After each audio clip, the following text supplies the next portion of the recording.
Hi everyone, this is Jiyu from NENM, a business economics finance club of Cheongshim International Academy. Welcome to the first chapter of NENM's Microecon class. Today we're going to talk about the discipline of economics and cover all the basic economic concepts. Let's get it started. So, what is economics? If you were to define economics, there is a very important word you must include. That is scarcity. The resources we have are scarce. In contrast, as you might know, our wants are always unlimited. Economics is all about how we deploy our resources to deal with this scarcity. It studies how resources are used and how resources can be used to their fullest potential. Now, some of you might be wondering what kind of resources I'm talking about exactly. Well, the way economists define a resource is pretty simple. You can consider a resource as literally anything that can be used to produce something. And every resource is classified into one of these three categories: land, labor, or capital. Land is any resource created by nature. Labor is human effort and talent, both physical and mental. And finally, capital is productive equipment or machinery. So these are the resources that we're going to talk about in economics. Note that economics is broken into two fields, micro and macroeconomics.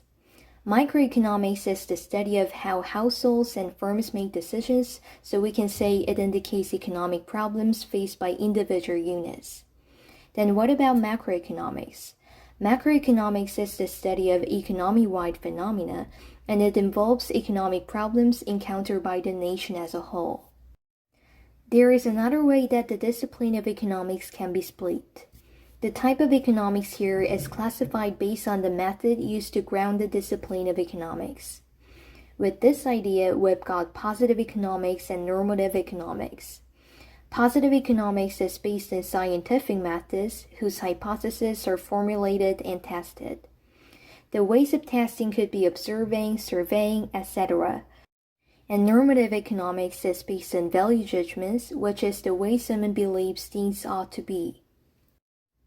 So that was basic economic concepts and terms. And now we're going to talk about the opportunity cost, production possibility curve, and comparative advantage. Let's get down to business. We learned that people with unlimited ones must make choices with limited resources. Because of this, what's called opportunity cost occurs. It is whatever must be given up to obtain something. In fact, opportunity costs can be easily found in your daily life. You're studying microecon now, but you could have spent this time hanging out with your friends or family. By choosing to spend your time studying microecon, you're giving up the opportunity of hanging out. That's what opportunity cost is all about. Let's talk about another example with this idea. Let's say you go to the ice cream truck with $10 to buy some ice cream for you and your friends. Note that you're spending all this $10. The ice cream truck only has two flavors, plain and chocolate. Plain flavor costs $1 while chocolate flavor costs $2. Then let's consider the combinations you can buy. If you don't buy any chocolate ice cream and spend $10 on plain ice cream, then it should be 10 plain and 0 chocolate. If you buy 1 chocolate, then you would be able to buy 8 plain, 2 chocolate, and 6 plain. This kind of things continues. And finally, 5 chocolate and 0 plain is the last option. Then what is the opportunity cost of chocolate flavor ice cream? For every chocolate ice cream, you are giving up 2 plain ice cream. That means the opportunity cost of chocolate ice cream is 2 plain ice cream. You have to do the opposite. What is the opportunity cost of plain ice cream? As you give up 1 chocolate ice cream for 2 plain ice cream, what you give up for 1 plain ice cream would be a half chocolate ice cream. And this is the opportunity cost. Finally, it's time to take a look at the most common example presented in microecon books, guns and butter. Be careful, we are assuming that this society produces only guns and butter. Guns represent national defense and butter represents consumer goods. Also, the combinations in this table are what an economy could produce using all of its resources efficiently. Here, each figure is increasing by a constant rate. If the society produces 3 guns, they get to give up 5 butter, and this continues. Then what's the opportunity cost of guns? 3 guns gained with 5 butter given up means 1 butter would be gained with 5 source guns given up. If you aren't familiar with the calculation yet, writing a proportional equation like this might help. And the opportunity cost of butter is the reciprocal of opportunity cost of butter, so it's 3/5 guns. One last tricky practice. This is the table we will use later on in the terms of trade part, and we're going to do the calculation of the opportunity cost of the table here. So here are Ted and Nancy. In an hour, Ted can produce 3 clothes or 12 rice. Then Ted's opportunity cost of clothes is 4 rice, because by spending an hour producing 3 clothes, he's giving up the opportunity cost of producing 12 rice. So it's the same thing as producing 1 clothes giving up 4 rice. The reciprocal of this, which is the opportunity cost of rice, is a quarter clothes. In the same way, Nancy's opportunity cost of clothes is 2 rice, and the opportunity cost of rice will be a half clothes. That's it about opportunity cost, and let's move on to the next one. This is the table of possible combinations of guns and butter we just covered. Production Possibilities Frontier is the graphical version of this. It shows the combinations of 2 goods that can be produced if the economy uses all of its resources fully and efficiently. Let's plot these points in the table and complete the graph. At G, all of the economy's resources are devoted to guns. At A, all the resources are devoted to butter.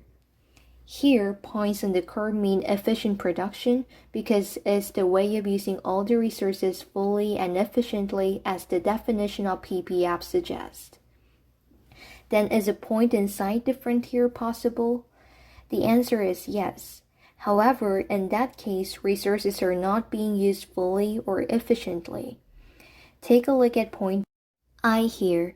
It is producing 10 butter. If you see the point E, I could produce 12 guns at the same time. Although it has the capacity of producing more guns with 5 butter produced, it is not doing so. Therefore, any points operating inside the frontier are inefficient use of resources. Then what about points outside the PPF? They're unobtainable because it surpasses the capacity the economy can produce. If you see point J, it is producing more guns than its maximum capacity of producing 12 guns with 10 butter. But points outside the frontier may be obtained at some point because the frontier can shift. There are 2 changes that can make the frontier shift: changes in the amount of resources and changes in technology and productivity. As its name, the PPF presents how much production is possible. So what allows an economy to produce more production possible will shift the frontier to the right. They are obtaining more resources and technological advance. On the other hand, if the amount of resources decreases or technology takes a step backward, the PPF would shift to the left, allowing less production possible. There is an important rule about the PPF. This PPF, which is true, is actually not a typical form, because in most cases, opportunity cost will not be constant. Instead, the PPF will be concave in shape because of the law of increasing cost. This law states that as more of a product is produced, the opportunity cost increases. And this happens because some resources are more adept at the production of one good than another. Imagine an economy already producing a lot of guns. Almost all resources are devoted to gun production. If this society wants to produce more guns, resources used in butter production will have to be used to produce guns, which means some farmers and cows will be employed in gun manufacture, although they are not used to gun production. So what happens is a sacrifice of a lot of butter while not producing many more guns. The opportunity cost of producing guns is high if gun production is already at a high level, and it is low when a low level of guns is being produced. For this reason, the opportunity cost of producing a good becomes greater as more resources are forced into industries where they're not as productive. In the opportunity cost part, we calculated opportunity cost of Ted and Nancy's production. Here's the table. Both can produce clothes and rice, but specialization can generate increased output and allows people to consume outside of PPF. So if Ted and Nancy, each of who is specialized in producing one of them trade, it would be mutually advantageous trade. Then what should be taken into consideration to allow mutually advantageous trade? Well, what you can find out from the figures in the table is that Ted produces both clothes and rice more than Nancy does. In this case, Ted is said to have the absolute advantage, which is the ability to produce more efficiently with fewer inputs, both in clothes and rice. But mutually advantageous trade is based on comparative advantage, not absolute advantage. Comparative advantage means that a nation can produce goods with a lower opportunity cost. Ted and Nancy should specialize in the thing that have a comparative advantage, where they have smaller opportunity cost. In this sense, Ted should specialize in producing rice, and Nancy should specialize in producing clothes. Now they have to set terms of trade, which is the amount for one good a country is willing and able to trade for another. Firstly, the terms of trade of clothes have to be the range between the opportunity cost of clothes of each country. We get the conclusion that it should be bigger than 2 rice and smaller than 4 rice. In the same way, the terms of trade of rice would be 1 rice that is bigger than a 4th clothes and smaller than a half clothes. This is the terms of trade made between them. Alright, that's it for today. I hope this helped you understand some basic concepts of economics better. Thanks for watching.